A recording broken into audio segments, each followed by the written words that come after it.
Class 8th आप लोगों का हिंदी में 6 अध्याय कंप्लीट हो चुके हैं। कुल 10 अध्याय हैं, 10 में 6 कंप्लीट हो गए, यानी कि अर्धवार्षिक तक का आपका काम पूरा हो गया है। तो इसलिए आज से मैं आपको रिवीजन कराना स्टार्ट कर रही हूँ। देखिए, पहला पार्ट है, आप कॉपी में जहाँ तक आपने काम कर लिया है उसके बाद आप ऐसे रिवीजन डाल के, ऐसे कॉपी में पेज में रिवीजन डाल के, एक पेज में पूरा रिवीजन वर्क डाल के अगले पेज से काम स्टार्ट करेंगे, पार्ट 1 डाल के। ठीक है, तो पार्ट 1 है ध्वनि। ध्वनि पार्ट मैंने आप लोगों को पहले ही पढ़ा रखी, दोबारा देखिए।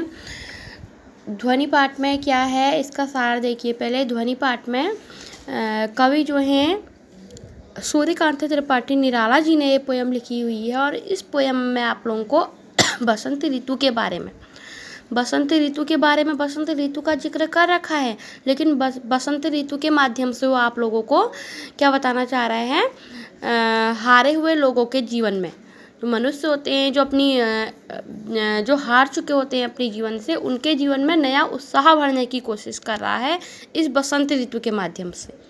ठीक है, तो देखिए, अभी न होगा मेरा अंत, अभी अभी तो आया है, मेरे वन में मृदुल बसंत, अभी न होगा मेरा अंत। कवि निराला जी कह रहे हैं, बसंत ऋतु को उन्होंने उदाहरण बनाया हुआ है अपनी बात कहने के लिए, अपने मन की बात कहने के लिए उन्होंने बसंत ऋतु का सहारा लिया हुआ है। और देखिए कितनी सुंदर तरीके से उन्होंने अपनी बात कह रखी है कि अभी न होगा मेरा अंत, अभी अभी तो आया है, मेरे वन में मृदुल बसंत, अभी न होगा मेरा अंत। कह रहे हैं कि अभी मेरा अंत नहीं होगा, मेरा जो वन में मृदुल बसंत, जो बसंत रूपी यौवन है मेरी ज़िंदगी में, जो बसंत रूपी यौवन आया हुआ है, अभी अभी उसका शुरुआत हुआ है, यानी कि अभी अभी मेरे जीवन में बसंत ऋतु रूपी यौवन आया हुआ है मेरे जीवन में। तो अभी मेरे जीवन का अंत, मेरे इस यौवन का अंत जो है नहीं होगा। कह रहे हैं, इसके माध्यम से समझा रहा है कि जो है मेरे जीवन में अभी अभी मेरे मन में, मेरे ज़िंदगी में जोश, मेरे मन में उमंग अभी अभी भरी हुई हैं। तो इतनी जल्दी इन उमंगों का, इस जोश का, इस हौसले का अंत अभी नहीं होगा। ठीक है, हरे हरे ये पात, डालियाँ कलियाँ कोमल गाट, मैं ही अपना स्वप्न मर्दुल कर, फेरूंगा निद्रित कलियों पर, जगह एक प्रत्युष मनोहर।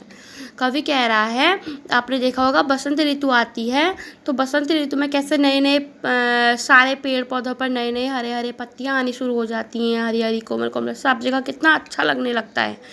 और उससे पहले पेड़ सूखे सूखे हो जाते हैं, सारी पत्तियां भी झड़ जाती हैं, लेकिन बसंत के आते ही हरे हरे पूरा सब जगह हरियाली छा जाती है। तो वैसे ही कवि के जीवन में भी अभी तक जो था हर जगह से हार गया था, लेकिन अब उसके मन में नया जोश आया हुआ है और कह रहा है कि मेरे इस जोश का अंत, मेरे इस बसंत रूपी जोश जो मेरी ज़िंदगी में आया हुआ, उसका अंत भी नहीं होगा।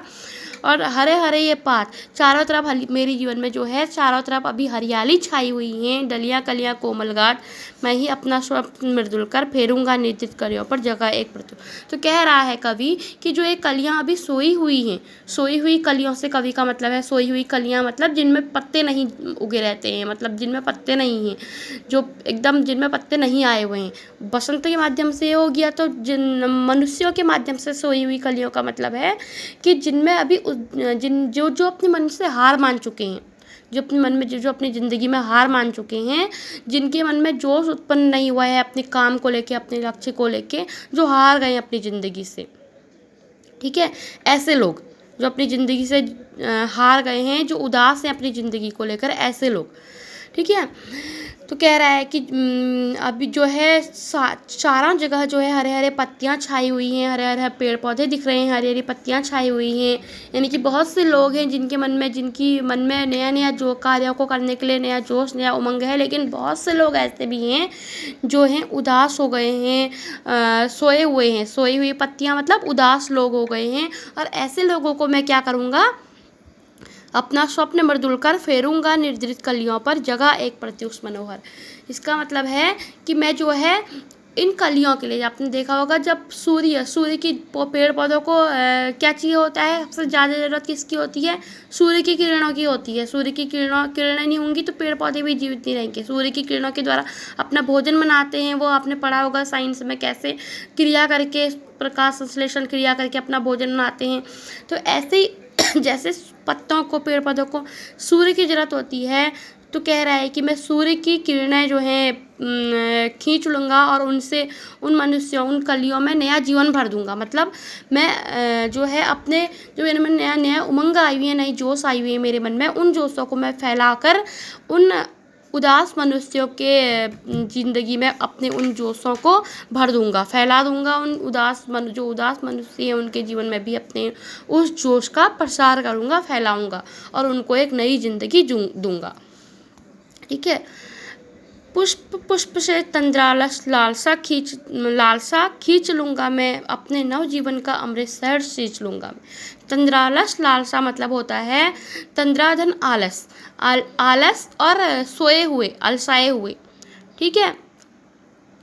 ऐसे पुष्प जो सोए हुए हैं, अलसाए हुए हैं, ऐसे पुष्प, उनकी जो है आलस से जो है उसको मैं खींच लूँगा। कवि कह रहा है कि जो सोए हुए पुष्प हैं उनका आलस से जो है मैं, यानी कि जो उदास मनुष्य हैं, जो अपनी ज़िंदगी से हार मान चुके हैं, जो उदास हो गए हैं हर तरीके से, उन उदास मनुष्यों के जीवन में मैं अपने जो है अपने नए नए विचारों से, जो मेरे मन में नए विचार उत्पन्न हुए हैं, अपने उन विचारों को उन उदास मनुष्यों के जीवन में फैलाकर उनका जो है उदासी को उनकी मैं हर लूँगा और उनके जीवन को क्या करूँगा, उनके जीवन को नए जीवन, उनके जो जीवन है उसमें नए जीवन का अमृत में भर दूँगा। ठीक है। द्वार दिखा दूँगा फिर उनको, है मेरे वे जहाँ आनंद, अभी न होगा मेरा अंत। कवि कह रहा है कि मैं उन लोगों की उदासी को दूर कर दूँगा, जो उदास व्यक्ति हैं उनकी उदासी को मैं हर लूँगा, दूर कर दूँगा और उनके जीवन में फिर से जो है नया उमंग, नया उत्साह भर दूँगा और ऐसा उत्साह भर दूँगा जिसका फिर कभी अंत नहीं होगा। कभी अनंत मतलब जिसका फिर कभी अंत नहीं होगा, ऐसा उत्साह मैं उन लोगों के मन में भर दूँगा। और अभी अभी तो मेरे जीवन में नया जोश उत्पन्न हुआ है, यौवन मृदु बसंत रूपी नया यौवन उत्पन्न हुआ है, अब इसलिए अभी इतनी जल्दी इसका अंत नहीं होगा। इस कविता के माध्यम से कवि कह रहा है कि यदि मनुष्य अपने ज़िंदगी में कुछ करना चाहे, किसी एक चीज़ को लक्ष्य बना ले और कुछ करना चाहे और उसके लिए निरंतर प्रयास करे, ठीक है, तो उस चीज़ को अवश्य हासिल कर लेता है। मतलब देख रहे हैं ना आप, उदास लोग जो हैं वो, इसका मतलब है कि जो उदास लोग हैं उनको अपनी उदासी दूर करके नया जोश अपने मन में भर के अपने लक्ष्य के प्रति अग्रसरित होना चाहिए। ये कहने का मतलब है कवि का कि अपने मन में जो उदासी है, जो उदास लोग हैं उनके मन में जो उदासी है, जो हताशा है, उसको दूर करके नया जोश, नया उत्साह भरना चाहिए हर काम को लेकर, तभी वे सफल हो पाएंगे। ठीक है।